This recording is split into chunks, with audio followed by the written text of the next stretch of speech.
Parce que la conversion, ce n'est pas le fait de dire que je suis converti. Ce n'est pas le fait de passer devant les gens pour dire que j'ai accepté Jésus-Christ comme Seigneur Sauveur. C'est quand on voit le changement. J'aimerais dire à une personne que dans la vie, il faut savoir se positionner. Soit tu es dans le Seigneur, soit tu es dans le monde. Mais pour nous chrétiens, il est obligatoire d'être toujours dans la voie du Seigneur et d'être guidé par au travers de nos émissions, nous croyons que le Seigneur va vraiment vous faire du bien. Vous serez richement bénis. Nous le croyons. Bonjour, nous sommes sur le plateau des SPS Sauver pour Sauver.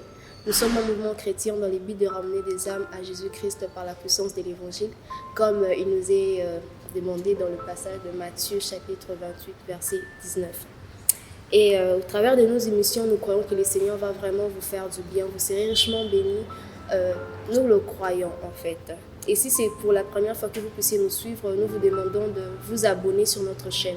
Nous sommes sur Facebook, nous sommes sur Instagram et sur YouTube. Abonnez-vous afin de ne pas manquer à nos numéros. Nous saluons le couple visionnaire, le Zodimba en Belgique. Nous bénissons Dieu pour la vision qu'ils ont eue de SPS. Et nous signalons également que nous ne sommes pas seulement à Kinshasa, nous sommes en Belgique, nous sommes aussi aux États-Unis, bien que là nous ne sommes pas encore si actifs que ça, mais nous sommes là pour la gloire de Dieu. Et à toute la famille SPS au travers du monde, nous vous saluons et nous demandons à Dieu de vous bénir abondamment. Aujourd'hui, nous allons parler d'un témoignage et nous l'avons intitulé « C'est possible avec Jésus ». À ma gauche, c'est la sœur Santiche Kazadi. Bonjour sœur Santiche. Bonjour sœur Salem. Super. À ma droite, c'est la sœur Esther. Bonjour maman. Bonjour. C'est elle qui a un témoignage de ce que Jésus a fait dans sa vie. Et nous croyons qu'au travers de ces témoignages, vous serez vraiment bénis. Et il y a quelque chose que Dieu a préparé pour vous. Vous allez le vivre, je le crois fermement. Sœur Esther, dites-nous, qu'est-ce qui s'est passé dans votre vie? Vous avez reçu Jésus-Christ. Qu'est-ce qui s'est passé en réalité? C'est un peu de nous relater la chose. Ok, premièrement, je vous dis merci pour la parole. Merci aussi pour le choix. En fait, je suis là pour vous parler de mon témoignage à moi, en espérant qu'une personne sera gagnée par ces témoignages. Amen, amen. Je suis Esther Kapina, comme maman l'a dit. Qu'est-ce qui m'est arrivé, en fait? Je suis grandie dans une famille chrétienne, mon père est pasteur. Et déjà, à la maison, on priait tous à la maison. Mais je n'étais pas chrétienne, en fait. Je partais à l'église, c'était comme une formalité. Parce que les parents partent à l'église, on vous oblige en fait à partir à l'église. Mais en toi-même, tu n'as pas en fait Christ dans ta vie. Quand je suis arrivée en 5e humanité, je participais dans un culte. On a parlé de Jésus-Christ et je me suis levée pour accepter Jésus-Christ comme Seigneur et Sauveur, lui donner ma vie en fait. J'y avais même pleuré ces jours-là. Je suis rentrée à la maison, mais en fait ma vie n'avait pas changé. J'ai continué à mener la vie que je menais avant, par manque d'enseignement, puisque je n'étais pas ouverte. Je faisais des choses en cachette et les gens ne connaissaient pas. Les gens pensaient que j'étais une bonne fille, mais en moi-même je savais que l'image que je présentais aux autres, ce n'était pas en réalité ce que j'étais en mon intérieur. En 6e, c'est même la chose que j'aimerais partager au peuple de Dieu. Je me suis engagée dans une relation de copinage. Bon, moi croyant que c'était une bonne chose, j'ai continué dans ça. J'ai continué dans ça, mais quand même j'ai remarqué que malgré que j'avais l'envie de voler avec le Seigneur, je n'arrivais pas à le faire, parce qu'il y avait des choses qui m'irritaient. Il y avait une personne qui prenait la place de Dieu dans ma vie. Et du coup, je n'arrivais pas à trouver du temps pour Dieu. Et Dieu n'aimait pas ça. D'abord, il n'aimait pas la relation. Et du coup, la relation me prenait trop de temps. Et Dieu n'aimait pas ça aussi. En fait, la relation te prend beaucoup de temps. C'est un peu bizarre. Comment ça? Comment en fait? Dieu, j'aimerais dire une chose. Nous savons tous que notre Dieu est un Dieu déjà. Même la Bible le dit. Il n'aime pas qu'une autre personne puisse prendre la place qui lui doit occuper dans notre vie. Cela ne veut pas dire qu'il ne veut pas aimer nos parents, nos enfants, non. Mais Dieu doit avoir sa place. Doit rester la priorité dans notre vie. Notre quotidien, ça doit être la présence de Dieu, seulement Dieu. Mais moi, j'étais dans une relation où c'était les études et puis la personne. Dieu, c'était juste une formalité. Je chante, j'adore Dieu de lèvres. Mais à moi, je n'ai pas en fait le temps pour donner à Dieu. Et donc, si je comprends bien, c'est que tu es en train de me dire, tu l'as réalisé après. Je l'ai réalisé le après. Seigneur Oui, j'étais toujours dans la relation. J'évoluais comme ça. Arrivé en juin 1, je crois déjà pendant le vacances, j'ai suivi une émission à la télé où on parlait du copinage. Bon, ça m'avait quand même interpellée, mais bon, je n'avais pas quand même changé. C'est pas encore ton Oui, c'était pas encore mon temps, si je peux le dire comme ça. Arrivé en juin 1, j'ai intégré un groupe biblique universitaire là où je suis étudiante. Lors de leur première activité évangélique, ils ont parlé d'une chose. C'est là où moi je dis que c'est les jours où je me suis vraiment convertie. Parce que la conversion, ce n'est pas le fait de dire que je suis convertie. Ce n'est pas le fait de passer devant les gens pour dire que j'ai accepté Jésus-Christ comme Seigneur Sauveur. C'est quand on voit les changements. Quand on voit que tu manifestes en réalité le Christ que tu as, puis prononcer devant les gens. C'est ces jours-là on a parlé de la moisson. Il y a une chose que le prédicateur a dit qui m'a en fait encouragée à passer, c'est l'histoire de l'enfant prodigue. Nous connaissons très bien cette histoire-là. L'enfant a demandé les biens à son papa, ce qui lui appartenait. Papa lui a donné, il est parti, il a fait de n'importe quoi, il a vécu dans le péché. Mais à un moment, il est rentré à lui-même. Comment ça? Je suis en train de vivre hors la maison de mon père. Pourtant, là-bas, j'étais mieux. Moi, je pensais qu'ici, j'aurais le bonheur. Pourtant, ce n'est pas le cas. Les gars, l'enfant est rentré chez son papa. Moi, j'aime la réaction de son papa. Le papa lui a accueilli. Il a oublié. Tu as vécu dans le péché? Oui, mais j'oublie tout ça. Parce que je t'accueille avec amour. Parce que malgré tout ça, tu restes mon enfant. Il fait même une fête pour l'enfant. Moi, je me suis dit, non. Dieu ne va pas aussi me rejeter. J'ai commis un péché, je suis tombée dans l'erreur, mais ce n'est pas tard pour moi. Je peux aussi faire un pas en avant et Dieu va ouvrir ses bras pour moi. C'est alors que j'étais passée devant pour renouveler mon alliance avec le Seigneur. Et c'était le début de grandes choses pour moi, pour ma vie. Mais en fait, permettez-moi de vous interrompre un peu. Vous étiez dans la relation alors que vous étiez déjà chrétienne ou vous avez accepté Christ après D'abord, au départ, je n'étais pas chrétienne. En cinquième, je me suis avant convertie. La relation ou après? Comment ça? Vous êtes convertie avant la relation? Je me suis convertie avant la relation. Mais par manque d'enseignement, comme je l'ai dit, par manque de connaissances, je suis tombée dans le péché. Donc par là, vous voulez me dire que c'est mal d'être dans une relation amoureuse? Non, en tout cas, je n'ai pas dit ça. Mais c'est Je n'ai pas dit ça, en tout cas. Il y a une différence. Dieu veut que nous soyons dans une relation qui l'honore. Le copinage n'est pas une relation qui honore le Seigneur. Comme je l'ai dit, ça prenait la place que Dieu devait occuper dans ma vie. C'est déjà l'idolâtrie, c'est les péchés. Il n'y a pas de plus grand ou petit péché. Et tout péché conduit à la mort. La mort physique ou la mort spirituelle. Et moi, j'étais tombée dans la mort spirituelle. Je n'arrivais pas à évoluer spirituellement avec le Seigneur. C'est un peu ça. Et quand je suis passée sur ces jours-là, c'était comme un nouveau départ pour moi, surtout dans le spirituel. J'ai ouvert une porte pour Dieu de faire pour moi des grandes choses. Pas pour me bénir, mais évoluer en fait avec le Seigneur. Évoluer avec le Seigneur. J'ai réconcilié mon être avec le Seigneur. Je suis rentrée en moi-même comme l'enfant prodigue. Je vis là où j'avais failli, j'ai arrangé. Et c'est comme ça que je peux évoluer avec le Seigneur.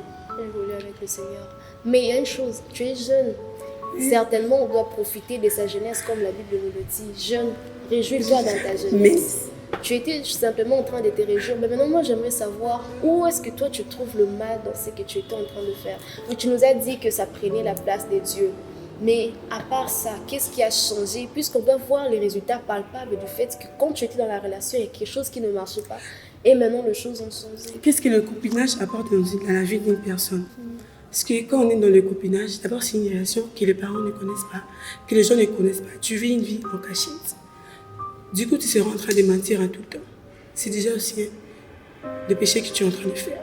Donc non seulement que ça prend la place de Dieu, cette personne-là prend la place de Dieu dans ta vie, mais te pousse aussi à mentir constamment. Parce que tu ne vas pas trouver d'excuses pour sortir à chaque moment. Tu vas commencer toujours à mentir. Et Dieu n'aime pas ça. C'est comme je le dis, il n'y a pas de plus grand ou de plus petit péché. Les mensonges, c'est un péché et Dieu n'aime pas ça.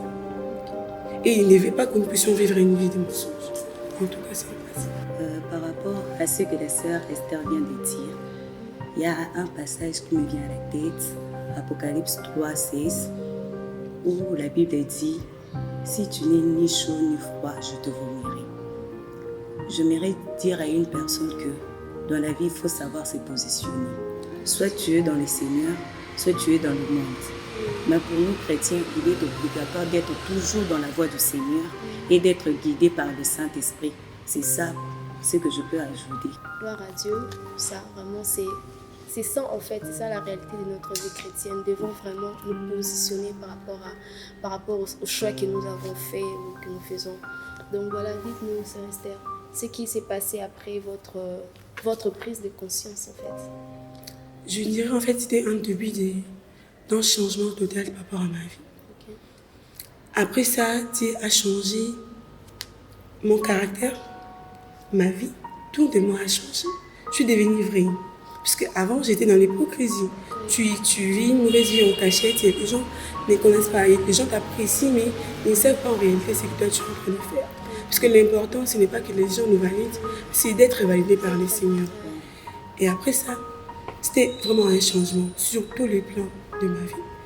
Dans les études, à l'église, en fait, Dieu m'a transformée, je n'ai pas changé, mais je suis devenue la meilleure version de moi-même en ayant Christ à mes côtés. Chaque instant, je me forgeais avec Christ à mes côtés. Par la méditation et tout ça, tu lis la Bible, tu apprends que telle chose, Dieu n'aime pas.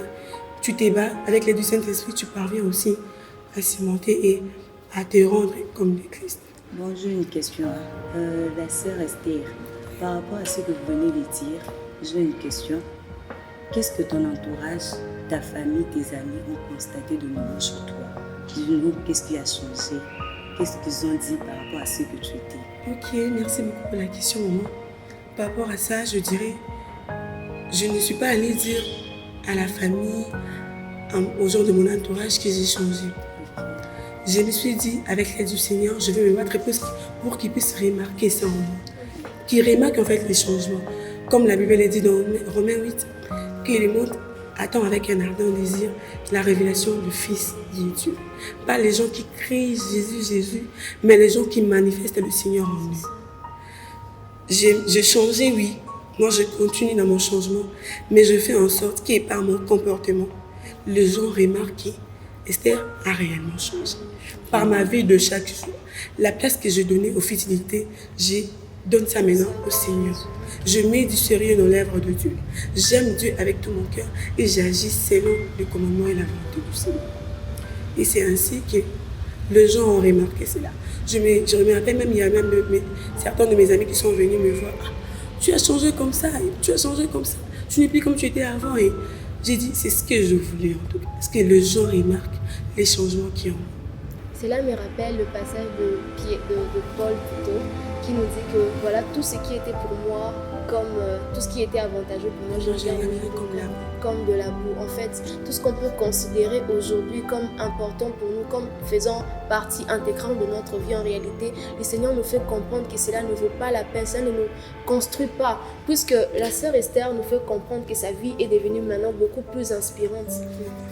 Elle est devenue beaucoup plus édifiante pour les gens qui l'entourent. Maintenant, vous avez dit que vous encadrez de jeunes hommes. Je ne dirais pas encadrer, mais j'aide. Okay. En fait, beaucoup plus de filles, puisque beaucoup de gens tombent par manque de connaissances. Okay. Même la Bible le dit, on peut périr par manque de connaissances. Quand on ne connaît pas, on risque de s'embrouiller et de perdre le droit chemin. Dieu veut que nous ayons, qu'il soit notre priorité. Qui sont notre priorité. Et j'aide les gens. Et moi-même, d'abord, je me bats aussi pour être modèle. C'est un combat de chaque jour. Ce n'est pas que j'ai laissé non. Comme tu l'as dit, tout ce qui avait de la valeur pour moi est devenu comme de la boue de choses qui n'ont pas d'importance. Et je le fais comprendre aux gens. Vous voyez, moi, je suis passée par ça. Mais moi, mon souci, ce n'est pas que toi, tu puisses passer par ça. Comprends aujourd'hui que ça, ce n'est pas bien. Ça ne plaît pas aussi. Concentre-toi sur le Seigneur. Car lui, il veut faire des choses avec toi. Dieu ne déçoit pas une personne de tout temps. Il a toujours été là pour nous. C'est la seule personne sur qui on peut toujours compter. Moi, je me rappelle, il y a des gens qui m'ont abandonné dans ma marche avec le Seigneur. Des personnes qui me trouvaient maintenant ennuyantes. On vient te voir, tu parles toujours de Dieu, tu parles toujours de Dieu. Ils sont partis. Mais malgré ça, Dieu était toujours là. Bien que j'ai traversé des moments difficiles dans ma vie, c'est avec Dieu que je peux surmonter cela. Par son amour. Parce qu'il ne m'a jamais laissé. Même quand je pleure aujourd'hui, il vient là pour me dire, ma fille, prends courage, avance. Et je me dis, bon, pour ne pas voir les gens se perdre, je peux aussi édifier les gens par mon témoignage. Leur faire voir que voilà, Dieu n'aime pas ceux qui sont dans le péché. Il est toujours là, bras ouverts, en train d'entendre ses enfants. Venez, je vous accueille avec amour. Venez chez moi, vous aurez la joie. Venez chez moi, vous ne serez jamais déçus. En tout cas, chez Dieu, on n'est jamais déçus. Amen. Amen. Aujourd'hui, comme nous avons parlé de Esther, qui est en train de nous raconter comment sa vie, alors qu'elle était déjà chrétienne, mais continuait à vivre dans l'hypocrisie, qui était pour elle comme une forme d'idolâtrie, comment le Seigneur a transformé cela et aujourd'hui elle est en train de s'épanouir dans cette voie que le Seigneur veut pour elle. Je suis en train de me dire que de la même façon, Dieu l'a sorti de ces histoires, de l'hypocrisie, de l'idolâtrie, tout ça. De la même façon, Dieu peut vous sortir de n'importe quelle situation dans laquelle vous vous trouvez. Je ne sais pas que ce soit la maladie, le cancer, je ne sais pas moi. Dieu est capable de tout. Croyez en Jésus et il fera de grandes choses avec vous. Peut-être que vous êtes jeune aussi comme nous. Vous êtes dans un de vous dire que non, voilà, j'ai encore le temps. Demain, peut-être je vaquerai à ces choses. Mais laissez-moi vous dire que le temps ne vous appartient pas. Et Jésus revient bientôt. Et bientôt, dont on nous parle, on ne sait pas, ça sera quand peut-être ce soir. Donc, soyons prêts. Donnons notre vie à Jésus. Il a vraiment besoin de nous. Et maman Esther, je ne sais pas si vous avez quelque chose d'autre à ajouter avant que nous puissions conclure notre temps. Si je peux ajouter une chose, ce sera juste encourager le peuple de Dieu qui sont en train de nous suivre en ce moment. Et il y a une chose que j'aime beaucoup dans la Bible, toujours dans Romains 8, la Bible dit que rien ne peut nous séparer de l'amour de Jésus. Rien, même pas la pauvreté. Puisqu'il y a des gens qui tombent dans le péché comme excuse, j'ai pas d'argent, j'ai pas de choix. Il y a des gens qui courent en université pour dire je n'ai pas réussi, je n'ai pas de choix, je ne saurais plus repayer l'argent que j'ai pu payer. En tout cas, rien. Surtout pas les choses de ce monde. Ne laissons pas les choses de ce monde nous séparer de l'amour de Jésus-Christ. En Jésus-Christ, il y a la paix, il y a la joie, il y a le bonheur, il y a l'épanouissement en fait. Qu'on ne peut pas trouver dans le monde. On ne peut pas trouver dans le monde. On s'épanouit bien quand on est en Christ. Parce qu'on n'est pas blessé. On est toujours dans la joie. Et notre joie, c'est contagieux. C'est contagieux en tout cas.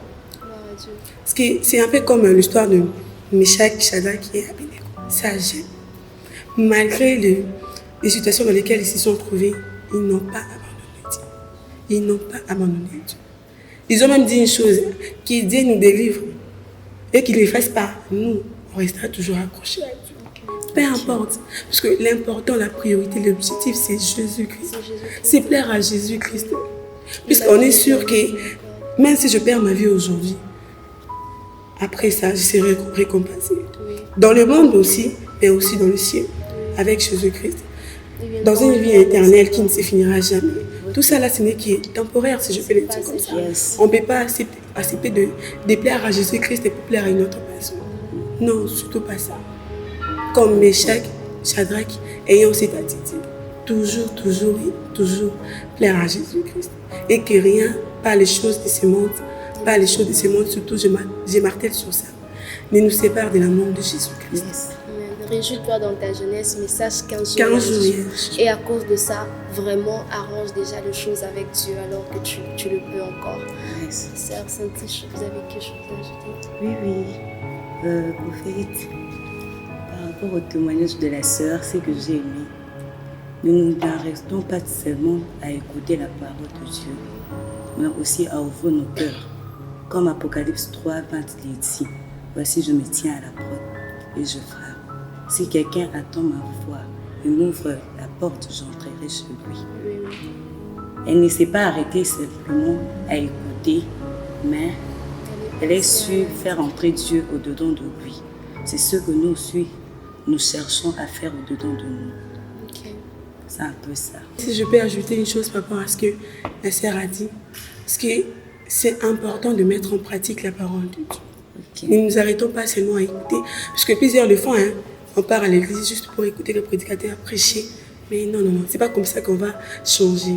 On change en méditant chaque jour et en mettant en pratique la parole de Dieu. Je lis, je vois que telle chose dit n'aime pas. Je demande pardon par rapport à ça si je me rends compte que je fais cette chose-là. Et je fais un effort par l'aide du Saint-Esprit de m'améliorer pour plaire aussi. En tout cas, les gens qui disent que quand on est en Christ, on s'ennuie, on est genre coincé. Moi, je me dis qu'ils sont dans le faux. Plutôt le bonheur s'y trouve en Jésus-Christ. Quand on est en Christ, on trouve toujours une raison d'avancer. Mais quand on est dans le monde là, quand tout le monde te rejette, du coup, tu n'as plus la force d'aller loin.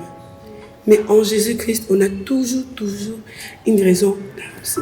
Puisqu'on a une personne qui ne nous laissera jamais tomber. On a une personne qui nous tiendra toujours à la main pour nous dire « Prends courage, avance. Prends courage et avance. » Gloire à Dieu. Gloire à Dieu, gloire à Dieu. Nous bénissons Dieu pour ces témoignages. Merci, sœurs et sœurs, d'avoir répondu à notre invitation. Merci, sœur Saint-Tiche. Et nous bénissons Dieu pour vous qui nous avez suivis. Vraiment, que Dieu vous bénisse abondamment. Laissez-vous transformer par la puissance de la parole. Oui, il y a la parole, il y a la puissance dans la parole de Dieu. Et si vous vous laissez transformer par elle, votre vie changera. Je crois que de grandes choses peuvent s'opérer si vous croyez en ça et si vous laissez Dieu agir au travers de vos vies. Alors, une fois de plus, nous vous demandons de vous abonner afin de ne pas manquer à nos numéros et que le Seigneur vous garde toujours à lui. N'oubliez pas surtout que Jésus revient.